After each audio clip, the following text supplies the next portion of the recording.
Mm-mm. memiliki selingkuhan itu Pak. Kalau dari pandangan Bapak dengan kasus Pak RK ini seperti apa sih? Iya, pertama harus dilihat ya, RK ini kan selebriti ya, selain politisi.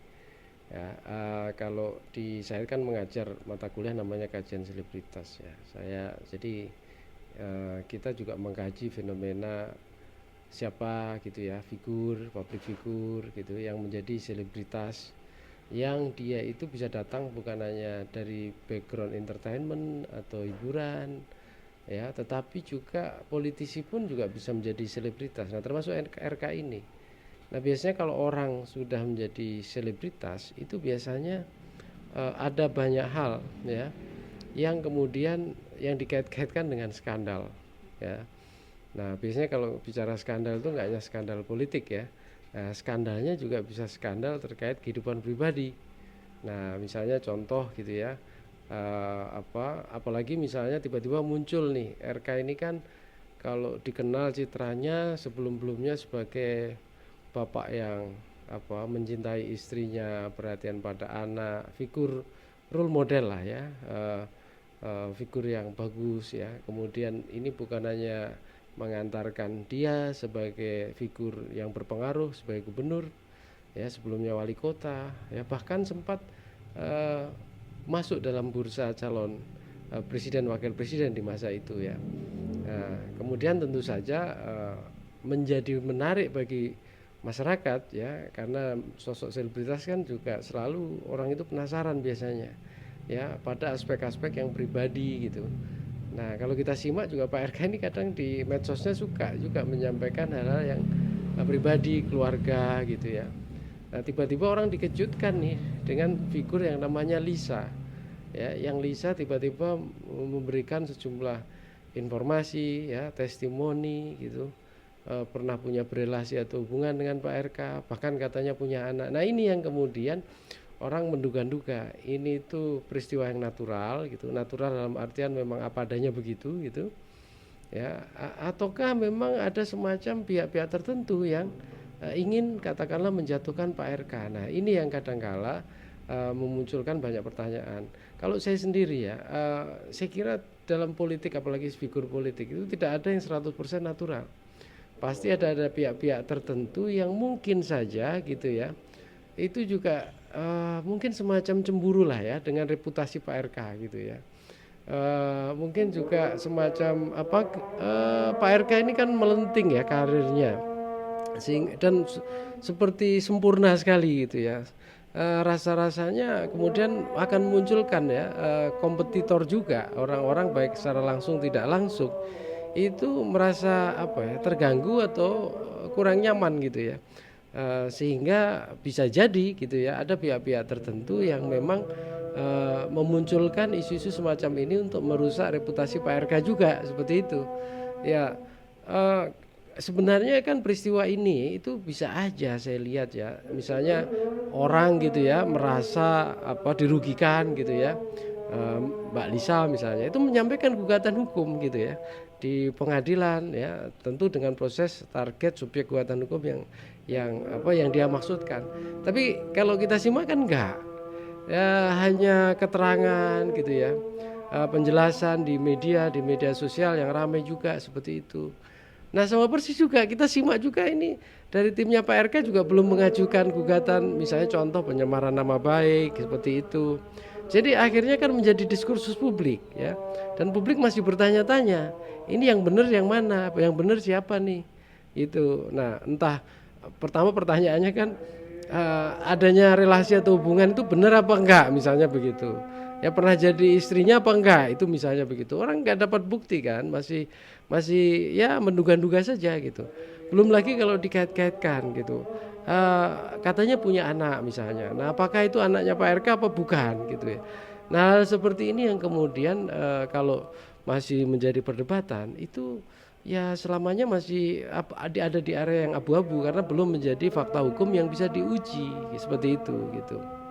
Kalau ini ada muatan isu politiknya Kak Pak Mm-mm. dalam gambaran RK, kasus RK ini? Ya, kalau sosok selebriti politik ya, ini saya harus ingat pertegas Pak RK ini kalau di teori saya itu selebriti politik, politisi yang punya kemampuan selebritas, politisi yang kualifikasinya itu sangat populer.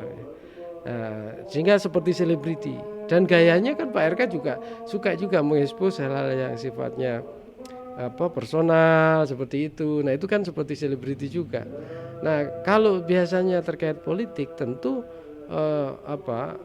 saya kira adalah orang-orang yang mungkin menginginkan ya karir Pak RK itu tidak moncer seperti itu.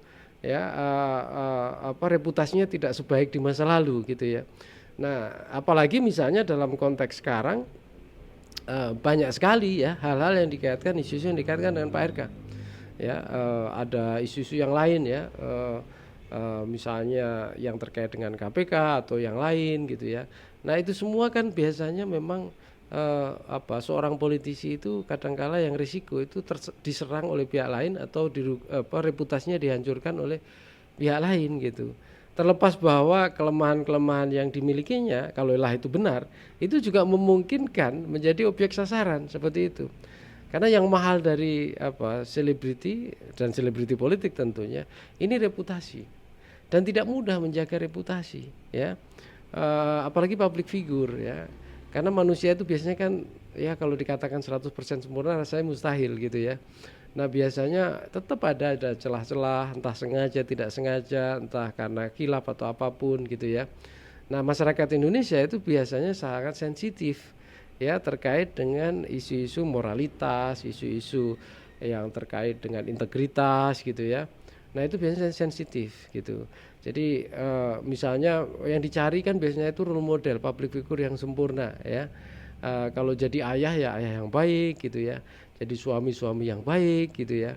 Makanya begitu muncul asumsi atau dugaan, oh ada nih, nah, itu biasanya para politisi reputasinya dipertaruhkan di sana, gitu. Makanya ya kita belum tahu nih kebenarannya kayak apa. Tapi kalau misalnya Pak RK kurang mampu mengelola ini, maka reputasinya juga bisa makin jatuh seperti itu, gitu.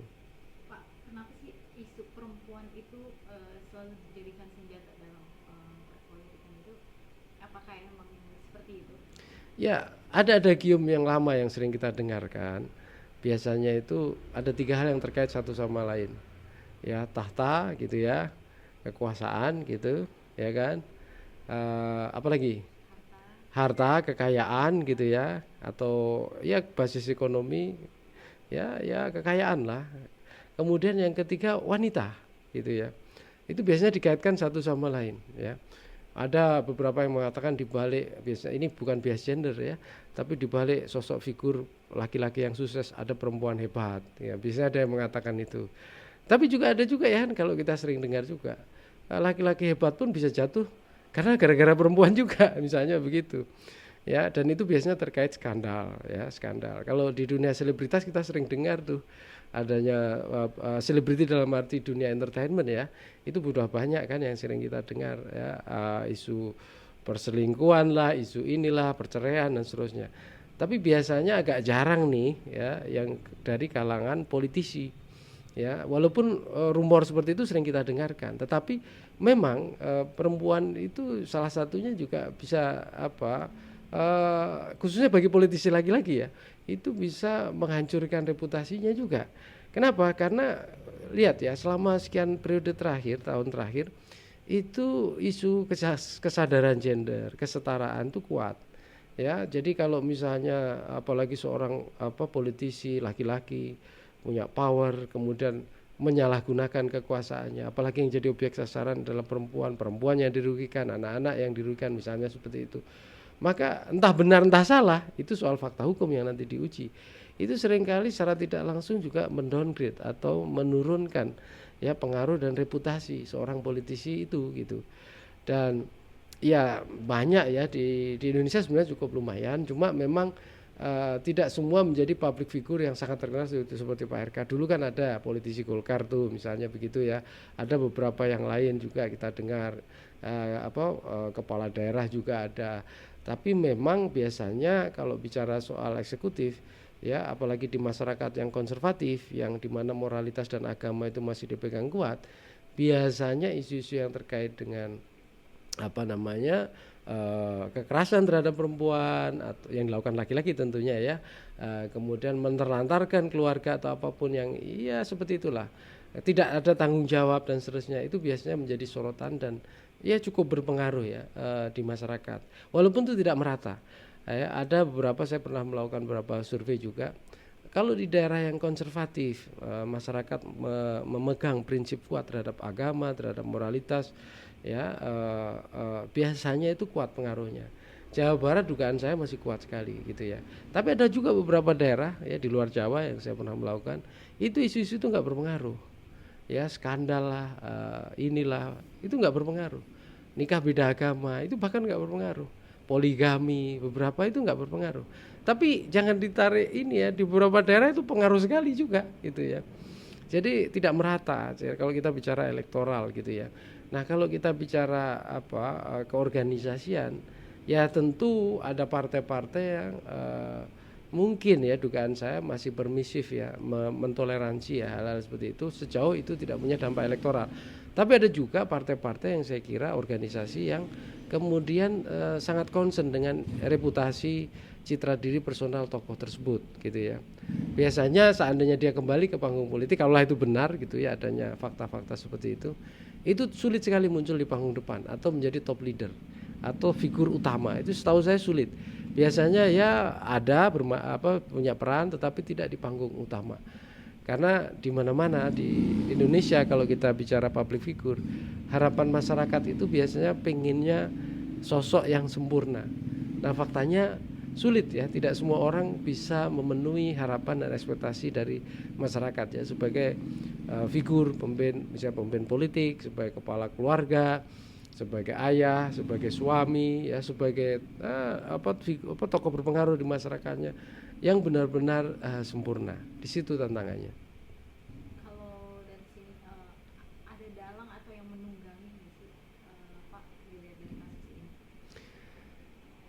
Kalau dalang yang menunggangi, ya tentu itu fakta itu harus dicari dengan akurat ya.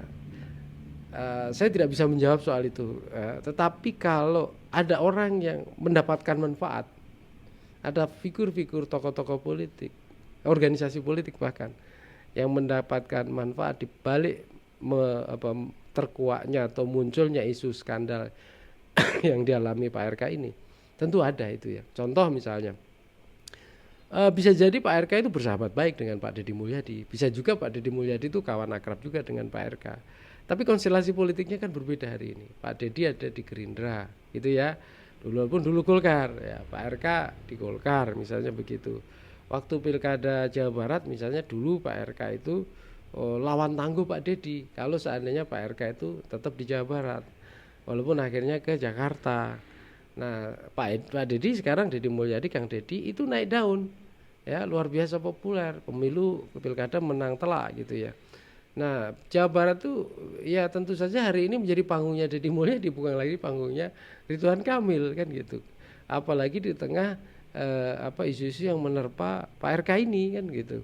Nah, itu contoh ada pihak yang tentu saja diuntungkan, bisa sengaja bisa tidak, kita tidak tahu gitu.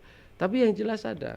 Karena masyarakat di Indonesia biasanya kalau dia itu merasa kecewa dengan figur yang satu gitu, dia mencoba beralih ke figur lainnya. Masyarakat kita itu kan masih patron klien secara umum ya. Jadi dia akan mencari referensi, role model yang jadi panutan. Dan selalu gitu ya, kalau dia kecewa atau kurang puas ya dengan panutan ini, satunya misalnya karena berbagai hal atau sejumlah hal, maka dia akan mencari alternatif panutan yang lain. Nah, ini yang panutan yang lain ini yang sangat diuntungkan secara tidak langsung seperti itu.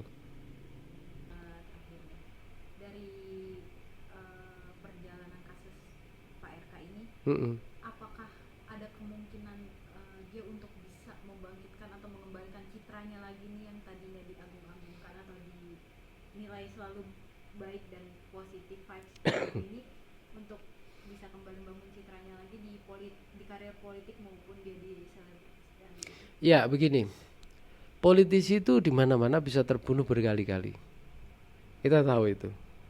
ya kesempatannya hilang, kemenangannya tenggelam dan lain-lain, sinarnya memudar. Kita lihat berkali-kali karena kasus, karena skandal, biasanya termasuk korupsi misalnya begitu. Tapi kita juga lihat politisi juga hidup berkali-kali, ya. Berapa periode yang lalu dia tenggelam, sekarang muncul lagi ke permukaan, ya kan? Bahkan dielulukan seperti itu. Selebriti saya kira juga sama ya, apalagi politisi selebriti, saya kira juga bisa begitu. Nah, bukan berarti kita kan juga belum tahu nih skandal Pak RK ini benar apa enggak, ya kan? Kan tidak ada proses di pengadilan atau proses hukum yang berjalan yang kemudian membantu kita memahami dan mengetahui data dan fakta yang sebenar-benarnya yang terverifikasi dengan baik. Ya misalnya contoh asumsi, ya benar enggak gitu ya Pak RK dengan Bu Lisa atau Mbak Lisa itu ada skandal. Itu aja harus dijawab dulu. Katanya punya anak, benar nggak itu anaknya Pak RK? Kan itu juga belum tahu juga sampai hari ini. Ya, artinya belum ada uji ya, uji valid gitu ya yang kemudian menunjukkan indikasi itu benar. Nah, tapi terlepas dari itu, ya sebagian masyarakat yang sudah mulai ragu-ragu dengan Pak RK kan juga berpikiran ke arah negatif gitu ya. Walaupun faktanya belum tentu benar gitu ya. Nah, ini bicara pengaruh. Jadi yang jelas kondisi ini juga punya kontribusi citra negatif ke Pak RK. Kalau citra negatif itu menguat, saya kira juga pengaruh elektoral Pak RK juga memudar. Dengan kata lain apa? Ya, di panggung politik Pak RK ini meredup hari ini, luar biasa meredup, gitu ya. Kasusnya kan tidak hanya ini yang disorot banyak orang kan. Ya, ada kasus yang ditangani KPK misalnya begitu, ada yang lain juga gitu ya. Tapi bukan berarti karir Pak RK itu tamat. Kan gitu ya. Kalau di tepi jurang hari ini mungkin orang mengatakan apa karir Pak RK udah di tepi jurang, ya bisa jadi, tapi kan belum tentu Pak RK nyungsep ke jurang itu kan gitu ya. Bisa jadi selamat di tepi jurang terus, tapi suatu saat bisa bangkit lagi gitu ya. Nah, apa yang menjadikan peluangnya untuk bangkit? Yang pertama misalnya, kalau misalnya tuduhan-tuduhan yang diasumsikan itu tidak benar, tidak terbukti, itu makin menguat. Pun seandainya itu juga ada indikasi benar, kalau Pak RK bisa mengelola apa ya katakanlah relasinya dengan baik ke publik, itu bisa-bisa juga mendapatkan respon positif publik. Misalnya contoh gitu ya, seandainya faktanya ada indikasi benar, kemudian Pak RK mengatakan minta maaf, khilaf dan seterusnya, masyarakat Indonesia itu pemaaf juga gitu. Nah itu juga bukan berarti masyarakat langsung tidak memaafkan, enggak juga. Apalagi yang sebelumnya jadi penggemar Pak RK, belum tentu malah mereka oh Pak RK ini memang ini ya gitu ya. Nah contoh lain, Pak RK ini jadi korban dari orang-orang yang merusak skenarionya reputasinya misalnya. Kalau itu terbukti ya, Pak RK ini kan juga malah dapat simpati. Oh ternyata selama ini oh ini hanya orang-orang pengen menghancurkan Pak RK tanpa data dan fakta yang benar misalnya begitu. Kalau itu datanya tidak benar, tuduhan-tuduhan itu kan gitu. Nah, variabel yang lain juga bisa. Apalagi misalnya partai politik. Partai politik itu biasanya juga kalau tidak melanggar prinsip-prinsip moral yang sangat fundamental yang dikaitkan dengan partainya, dia tidak mudah juga mengeluarkan orang. Contoh misalnya, ada beberapa partai kalau misalnya elitnya itu kena kasus korupsi, langsung diminta keluar. Kan banyak tuh yang seperti itu. Jadi itu prinsip. Atau misalnya dia tidak sesuai dengan prinsip moral, atau bahkan dia membahayakan basis elektoral partai itu ya. Posisi kayak Pak RK itu saya kira tidak dalam posisi di situ ya. Dia kan hari ini di Golkar itu punya basis masa kepartaian sendiri, bahkan sebagai public figure Pak RK ini potensial juga menjadi daya tarik bagi Golkar gitu ya. Nah pertanyaannya apakah pimpinan Golkar itu mempertimbangkan bahwa itu semua tidak berpengaruh, bahwa Pak RK itu bahkan perlu dilindungi misalnya begitu, ya itu lain lagi soal gitu. Atau mungkin sebaliknya, ya itu lain lagi, itu dinamika dalam partai gitu ya, yang tidak sepenuhnya memang tidak bisa 100% dikontrol oleh Pak RK. Tentu ada kebijakan-kebijakan partai misalnya begitu ya. Jadi peluang Pak RK untuk bangkit masih terbuka ya. Tetapi kalau tidak bisa memanage situasi atau isu yang berkembang sampai hari ini tidak bisa dikelola dengan baik, ya reputasi secara basis elektoral Pak RK mengalami keterpurukan. Dan itu tentu sangat merugikan bagi Pak RK tentunya gitu ya. karena pernah berkarir di politik, pernah punya kontribusi sebagai wali kota juga di Bandung, gubernur di Jawa Barat gitu ya. Jadi Pak RK ini juga salah satu tokoh nasional juga gitu ya, seperti itu. Jadi ini semuanya masih terbuka, masih cair, masih fluid. Ya, kita tidak tahu apa kedepannya kayak apa. Jadi dinamikanya masih masih mengalir terus saja dan masih terus cair gitu ya. Gitu.